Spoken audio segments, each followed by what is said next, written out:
डर को गले लगाओ, उसे अपना मित्र बनाओ। जीवन में डर एक ऐसा साथी है जो हर किसी के पास आता है, लेकिन सुनो मेरे डर तुम्हारा शत्रु नहीं है। डर वो संदेश वाहक है जो तुम्हें बताता है कि तुम किसी बड़े अवसर के करीब हो।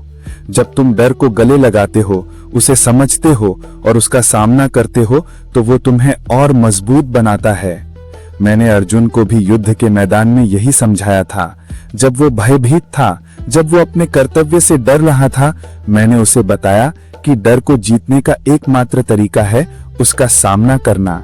मेरे प्रिय, तुम भी अपने डर का सामना करो, चाहे वो असफलता का डर हो, चाहे समाज की राय का डर हो, या फिर अपने आप में विश्वास की कमी का डर हो। उसे गले लगाओ और कहो, मैं तुमसे डरता नहीं, मैं तुम्हें पार कर जाऊंगा। प्रेम जीवन का सबसे बड़ा बल। मेरे सखा, अगर तुम्हारे पास प्रेम है तो तुम्हारे पास सब कुछ है। प्रेम वो शक्ति है जो हर बाधा को पार कर देती है। प्रेम वो ऊर्जा है जो तुम्हें हर सुबह उठने की प्रेरणा देती है। प्रेम वो संगीत है जो तुम्हारे जीवन को मधुर बनाता है। अपने परिवार से प्रेम करो, अपने मित्रों से प्रेम करो, अपने काम से प्रेम करो और सबसे महत्वपूर्ण स्वयं से प्रेम करो। जब तुम स्वयं से प्रेम करते हो तो तुम अपने भीतर की उस अनंत शक्ति को पहचानते हो। तुम समझते हो कि तुम इस संसार में एक ऐसी आत्मा हो जो अनमोल है, और जब तुम स्वयं से प्रेम करते हो तो तुम दूसरों को भी प्रेम दे पाते हो। प्रेम बांटने से कभी कम नहीं होता, बल्कि वो और बढ़ता है। इसलिए अपने हृदय को प्रेम से भर दो और उसे हर उस व्यक्ति तक पहुंचाओ जो तुम्हारे जीवन में आता है।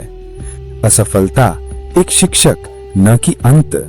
मेरे प्रिय, जीवन में असफलता का डर बहुत बड़ा है, लेकिन मैं तुम्हें एक रहस्य बताता हूँ। असफलता कोई अंत नहीं है, वो तो एक नई शुरुआत है। हर असफलता तुम्हें कुछ न कुछ सिखाती है। वो तुम्हें और मजबूत बनाती है और तुम्हें ये दिखाती है कि तुममें कितनी क्षमता है। मैंने अपने जीवन में भी कई बार असफलताओं का सामना किया, लेकिन मैंने कभी हार नहीं मानी। हर बार जब मैं गिरा, मैंने अपने आप को उठाया और एक नई सीख के साथ आगे बढ़ा। मेरे सखा, तुम भी ऐसा ही करो। जब जीवन तुम्हें नीचे गिराए तो हिम्मत मत हारो, उठो, अपने आप को झाड़ो और फिर से चल पड़ो।